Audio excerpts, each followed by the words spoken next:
Bom, vamos ver se dá certo. Tem gente que pensa assim, vou gravar vídeo pro YouTube, vou montar um estúdio, fazer tudo bonitinho. Eu não, foi tudo desse jeito mesmo, tá? Desde o começo, sempre quis fazer, tendo meus próprios parâmetros de qualidade. Claro, respeitando o YouTube, a comunidade, né? Tá. É isso aí. Bom, qual é o nosso objetivo? Eu montei um monólogo, o Presidente Negro, aqui inspirado em Monteiro Lobato, adaptado, inspirado, né? Divertido, uma adaptação para o teatro, um monólogo. E é uma obra polêmica, né? E por isso, obviamente, nós montamos, não ia montar uma coisa para, vou agradar o público X, o público Y, não. Claro que eu tenho almejo um público aí que é, claro, que é aquele pessoal polêmico que defende Monteiro Lobato contra os ataques de racismo e tudo mais. E que defendem a obra de Monteiro Lobato e tentam preservá-la. Eu gosto e tento entender a obra de Monteiro Lobato. Eu gosto da personalidade de Lobato. E se não tivermos isso em mente, na minha opinião, você não vai entender Monteiro Lobato. A obra em si, não, para mim tem que entender o Lobato. A obra de Lobato é Monteiro Lobato. Mas a gente vai falando disso, obviamente, eu também estou construindo o meu pensamento. Mas o capítulo, espero que eu tenha acertado aqui, para mim mais polêmico do livro é o capítulo 11, que se intitula No Ano 2228, porque o livro O Presidente Negro, O Choque das Raças, no título original, é uma ficção científica, ora ambientada no ano de 1928, creio eu, quando o livro foi escrito, ou por aí, e 2228, que é visualizado através do porviroscópio, justamente a eleição de Jim Roy, o presidente negro dos Estados Unidos. Bom, eu não vou repetir toda a história, né? A gente está falando disso já faz tempo aí no canal. Voltei ao castelo e minha amiga deu começo, enfim, às suas revelações sobre o choque das raças. É Ayrton Lobo quem fala, o livro é todo em primeira pessoa. Ayrton Lobo, o protagonista narrador. Decifrou o quebra-cabeças? Perguntou-me logo que entrei. É dos indecifráveis, respondi. Dos indecifráveis para quem não inventou nenhum porviroscópio, que é justamente o aparelho inventado pelo pai da Miss Jane, professor Benson, através do qual se viu o passado e o futuro. Um ponto, entretanto, me intriga. Acho que a população negra da América é muito pequena em relação à branca para que possa jamais constituir perigo. Seria assim de fato, emendou a moça, se com o crescer do país a proporção se conservasse sempre a mesma. Não foi exatamente isso que se deu.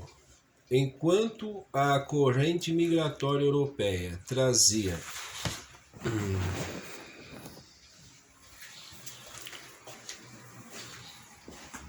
daqui tá ruim a posição, né? Trazia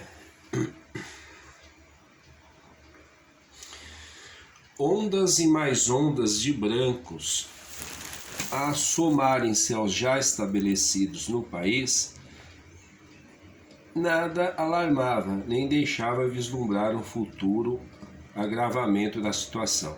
Mas essas ondas foram diminuindo em virtude dos obstáculos opostos à entrada de imigrantes.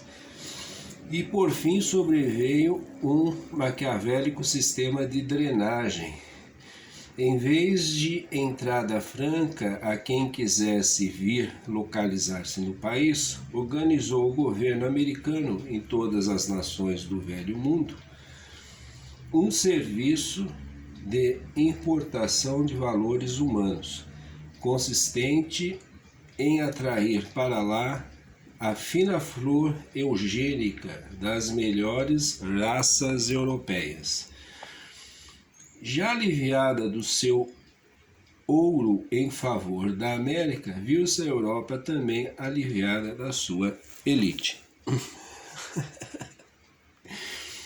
Olha que maluco, né? O processo, né? O ouro, elite, né? Para a América, da Europa para a América. Desnataram a pobre Europa. Só deixaram no Velho Mundo o soro. Isso mesmo. Daí a qualificação de maquiavélico dada ao sistema. Os mais perfeitos tipos de beleza plástica, as mais fortes inteligências, os mais puros valores morais eram descobertos onde quer que florescessem e seduzidos de modo mais cedo ou mais tarde se localizarem na Canaã americana. Por fim, achou-se o país bastante povoado e a mentalidade proibicionista, assustada com o espectro do superpovoamento, suplantou a imigracionista. Parou a imigração.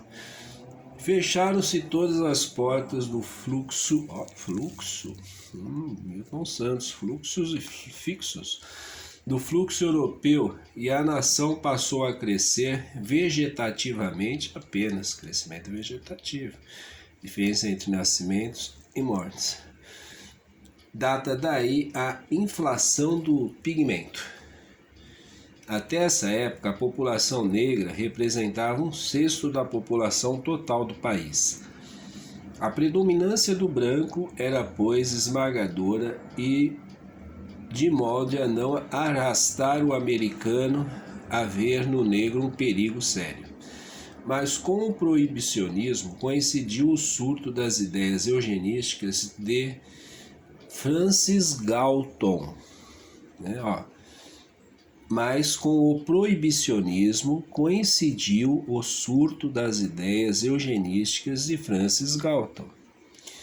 As elites pensantes convenceram-se de que a restrição da natalidade se impunha por 1001 razões, resumíveis no velho truísmo: qualidade vale mais que quantidade. Deu-se então a ruptura da balança. Os brancos entraram a primar em qualidade, enquanto os negros persistirem em avultar em quantidade. Você vê que até então eram todos assim, né? Foi a maré montante do pigmento, né? Mais tarde, quando a eugenia venceu em toda a linha e se criou o Ministério da Seleção Artificial, o surto negro já era imenso. Ministério da Seleção Artificial? Sim, o grande ministério, o verdadeiro fator da espantosa transformação sofrida pelo povo americano. O seu espírito criador, a coragem de enveredar por sendas novas sem esperar que outros o fizessem primeiro, deu àquele povo um enorme avanço sobre os demais. Essas restrições melhoraram de maneira impressionante a qualidade do homem. O número dos mal-formados no físico desceu a proporções mínimas, sobretudo depois do ressurgimento da sábia lei espartana. Aqui matava no nascedouro as crianças defeituosas? Exclamei arrepiado. Tiveram eles a coragem de fazer isso? Uma chave, hein, de interpretação. Olha o espanto do Ayrton Lobo. Se o senhor Ayrton visse, como eu vi, o resultado dessa e de outras leis semelhantes, só se admiraria da estupidez do homem em retardar por tanto tempo a adoção de normas tão fecundas. Entre cortar no início o fio da vida a uma posta de carne sem sombra de consciência e deixar que dela saia o ser consciente que vai vegetar anos e anos na horrível categoria dos desgraçados, a crueldade está no segundo processo. Você vê hoje no Brasil, né, se discutindo aí aborto e tal. A lei espartana reduziu praticamente a zero o número dos desgraçados por defeito físico. Veja que eu não estou aqui defendendo as histórias da personagem Miss Jane, até porque o personagem aí do Lobo se horrorizou, né? E ela tá aí defendendo, mas o que é melhor, né? Tá tentando racionalizar, tá racionalizando. Mas eu não estou dizendo que esta é a opinião do Monteiro Lobato, talvez até seja, num certo sentido, né? Porque o Lobato ele trabalhava com ideias contraditórias o tempo todo, ele era um ser contraditório, e você vê que ele põe no Ayrton Lobo também, Lobo Lobato, né? O cara ingênuo, né? O fanfarrão e tal, né? Meio assim, né? O Ayrton Lobo. Meio abestalhado até mesmo na opinião, sabe? Um cara sem muita autoconfiança, que precisava de um Ford e tal para se firmar como ser, né? Só que o Ayrton Lobo raciocina, eu falei, pô, mas tiveram coragem de fazer isso e tal, né? Bom, então, veja as ponderações que devem ser feitas e a leitura não tendenciosa. Eu vou pegar, tá vendo? O Monteiro Lobato é a Miss Jane. Eu poderia dizer que o Ayrton Lobo, por ser fraco diante das ideias, que está cedendo ali, diante até da paixão que ele tem por ela. Você que age mais pela emoção, que não tem muita firmeza de caráter, de opinião. Eu posso escrever o Lobato assim, também como brasileiro, né? Vamos dizer nesses termos, ele que tinha essa coisa, o Jeca, não sei o quê, o Zé Brasil. Vou pegar toda a história aí, tá? É o que eu estou propondo. Pelo ponto, estou dizendo que eu esteja correto, que é assim que tem que ser. A lei espartana reduziu praticamente a zero o número dos desgraçados por defeito físico. Bom, claro que se matavam, restavam os desgraçados por defeito mental. Para ela, eles eram desgraçados, não os coitados. Não tinha mais defeito físico e agora os, né, mental.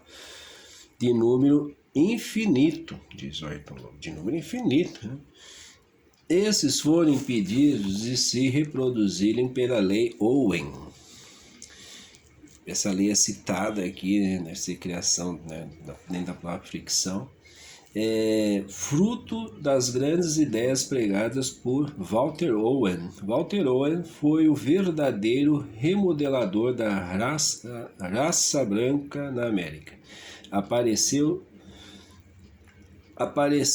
100 e poucos anos antes do choque das raças com seu famoso livro O Direito de Procriar, toda ficção, onde lançava os fundamentos do Código da Raça, conjunto de leis tão sábias e fecundas em resultados que podemos dizer a era nova da raça humana datou da sua promulgação. A Lei Owen, como era chamado esse Código da Raça, promoveu a esterilização dos tarados, dos mal-formados mentais, de todos os indivíduos, em suma, capazes de prejudicar com má progenie o futuro da espécie. Só depois da aplicação de tais leis é que foi possível realizar o grandioso programa de seleção que já havia empolgado todos os espíritos.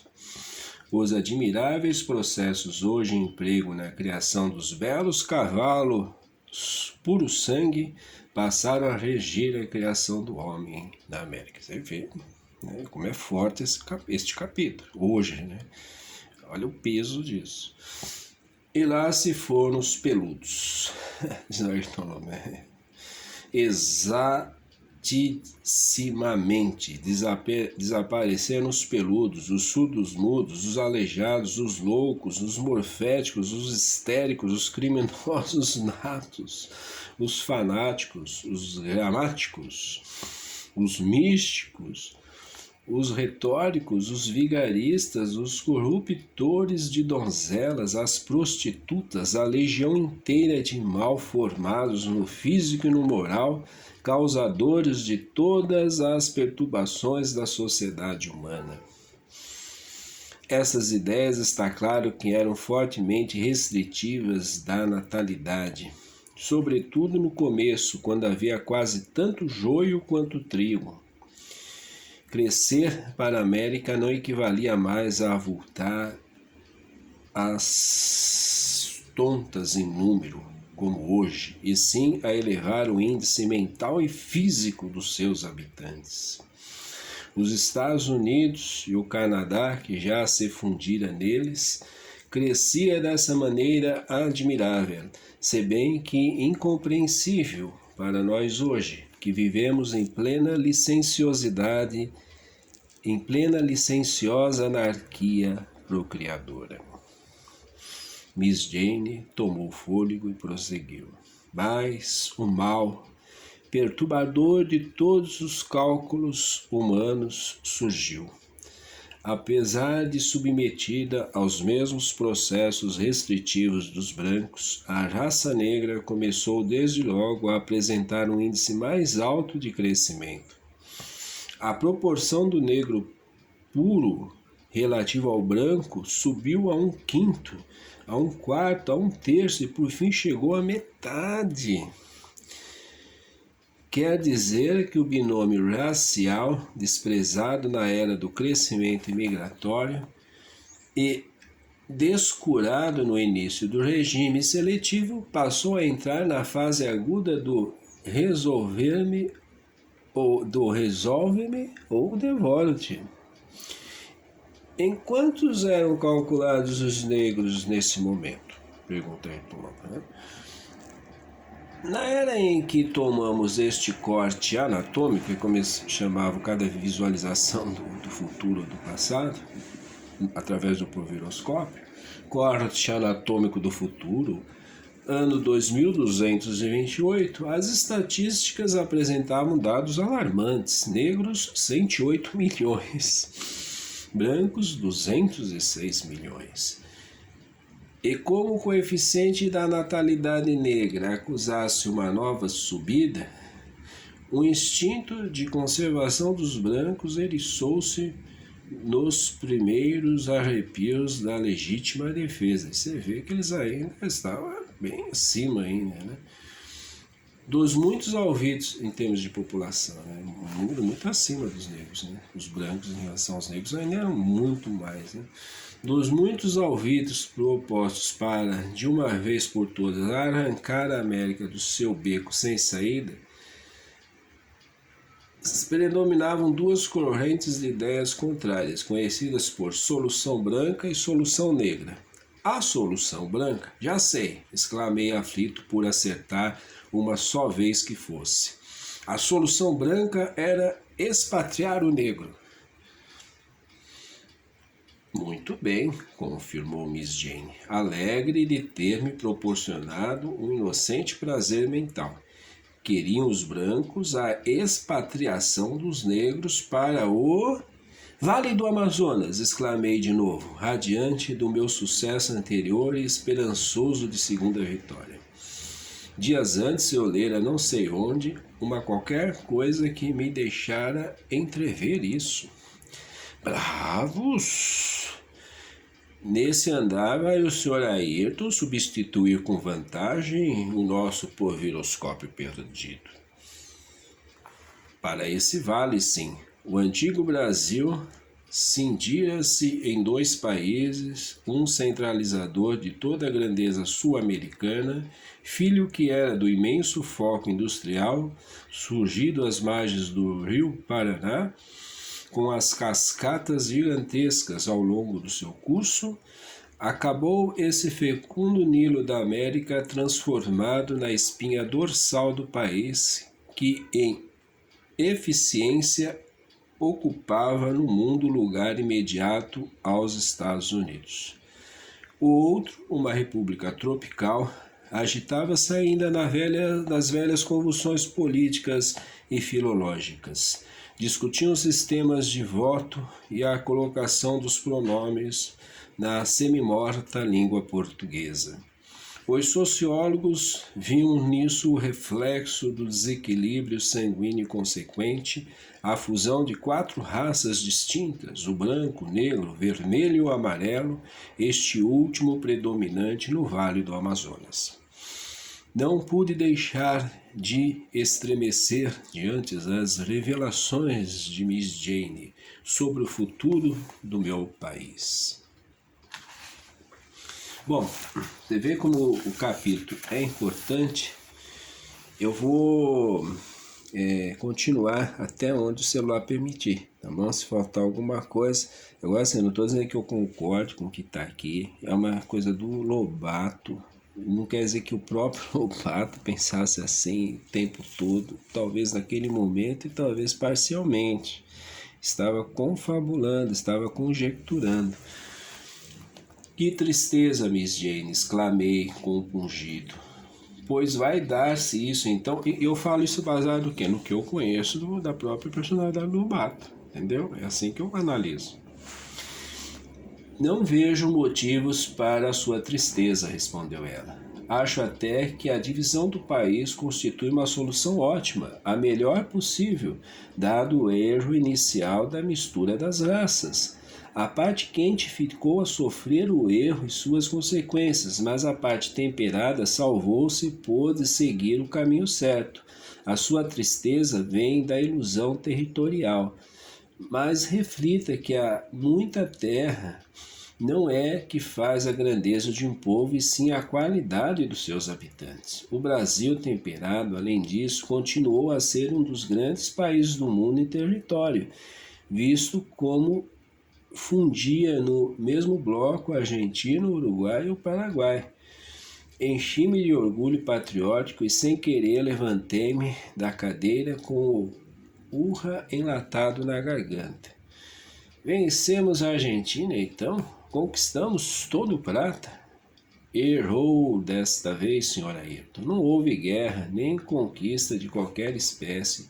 Os povos deste sul abriram os olhos a tempo, viram que a espinha dorsal da zona era o rio Paraná e foram-se arrumando ao longo das suas quedas como costelas, formando um todo único, mais ligado pelos interesses econômicos e geográficos do que por vínculos de sangue. Mas a velha rivalidade entre brasileiros e argentinos não passava de uma ingênua voz de sangue. Brasileiros e argentinos, descendentes de lusos espanhóis, encampavam sem o saber o velho antagonismo que sempre dividiu a Península Ibérica. Mas tantas ondas de sangue novo despejou cá a imigração que o elemento inicial luso-espanhol foi suplantado e não teve forças para perpetuar a ingênua rivalidade hereditária. Mas por que dividir o Brasil? Perguntei, ainda mal consolado. Era só povoar o norte da mesma maneira que o sul. Um país não é povoado como se quer, Sr. Ayrton, ou como apraz aos idealistas. Um país povoa-se como pode. No nosso caso, foi o clima que estabeleceu a separação. Dos europeus, só os portugueses se aclimavam na zona quente, onde, graças às afinidades com o negro, continuaram o velho processo de mestiçamento, acabando por formar um povo de mentalidade incompatível com o do Sul. Mas voltemos à América do Norte. O nosso caso é o americano. Mais tarde revelarei ao Sr. Ayrton o que se passou no Brasil e como surgiu a grande República do Paraná. Estávamos na Solução Branca e direi que todos os brancos americanos só queriam uma coisa: exportar, despejar os 100 milhões de negros americanos no Vale do Amazonas. Isso, entretanto, constituía uma empresa formidável, ou melhor, impraticável, não só em virtude de tremendas dificuldades materiais, como por ferir de face a Constituição americana. O pacto fundamental do grande povo era profundamente sábio, tão sábio que conseguira elevar a antiga colônia inglesa à liderança universal, e pois gozava de um respeito, na verdade, supersticioso. Essa carta impedia uma duplicidade de tratamento para cidadãos iguais entre si perante a sua serena majestade de lei substantiva. Já os negros se batiam para uma solução muito mais viável e justa. Queriam a divisão do país em duas partes, o sul para os negros e o norte para os brancos. Alegavam que era a América tanto de uma raça como de outra, visto como saíra do esforço de ambas, e já que não podiam gozar juntas da obra feita em comum, o razoável seria dividir-se o território em dois pedaços. Mas como os brancos preferiam continuar no status quo a resolver o caso por esse processo, o problema racial permanecia de pé, cada vez mais ameaçador. 10 anos antes começara a aparecer na cena americana um vulto de excepcional envergadura, Jim Roy, o negro de gênio. Tinha a figura atlética dos senegalês dos nossos tempos, apesar da modificação craniana sofrida por influência do meio. Tal modificação o aproximava do tipo dos antigos aborígenes encontrados por Colombo. Era esse, aliás, o tipo predominante no país inteiro, e cada vez mais acentuado depois que a interrupção da corrente migratória permitiu um evoluir técnico não perturbado por injeções estranhas. Até na tez levemente acobreada, começava a transparecer nos americanos a misteriosa influência do ambiente geográfico. Engraçado, quer dizer que com o tempo todos iam virando índios? Não quer dizer bem isso, e sim que se aproximava um pouco do tipo ameríndio, no que pude observar. Talvez que dentro de 20 ou 30 mil anos a sua hipótese esteja realizada. Infelizmente, o aparelho que meu pai construiu não ia além do ano 3257. Era Jim Roy. Em Jim Roy, a sua semelhança com um mestiço de senegalês e pele vermelha, coisa impossível, pois há de muito já não existia um só índio na América, acentuava-se pela cor da pele. Nada relembrava da cor clássica dos pretos de hoje. Influência do meio? Não foi isso o milagre da influência do meio. Nem era coisa singular privativa de Jim Roy. Quase toda a população negra da América apresentava pele igual à sua. A ciência havia resolvido o caso da cor de pele, o caso de cor de pele, o caso de cor pela destruição do pigmento, né? De modo que se Jim Roy aparecesse diante de nós hoje, surpreenderia da maneira mais desconcertante, visto como esse negro de raça puríssima, sem uma só gota de sangue branco nas veias, era, apesar de ter o cabelo carapinha, horrivelmente esbranquiçado. Albino? Não albino, esbranquiçado, um pouco desse tom duvidoso das mulatas de hoje que borram a cara de creme e pó de arroz. Barata descascada, sei, mas nem eliminando com os recursos da ciência o característico essencial da raça, deixavam os negros de ser negros na América. Antes agravavam a sua situação social porque os brancos, orgulhosos da pureza étnica e do privilégio da cor branca ingênita, não lhes podiam perdoar aquela camuflagem da despigmentação. Era Jim Roy, na realidade, um homem de imenso valor. Nascera fadado a altos destinos, com a marca dos condutores de povos impressa em todas as facetas da sua individualidade. Como organizar e menear, talvez, como organizador e menear, talvez superasse os mais famosos organizadores surgidos entre os brancos. A história da humanidade poucos exemplos apresentava de uma eficiência igual à sua. Consagrara-se desde muito jovem à execução de um plano de gênio, traçado nas linhas mestras com a mais perfeita compreensão do material humano sobre o que pretendia agir.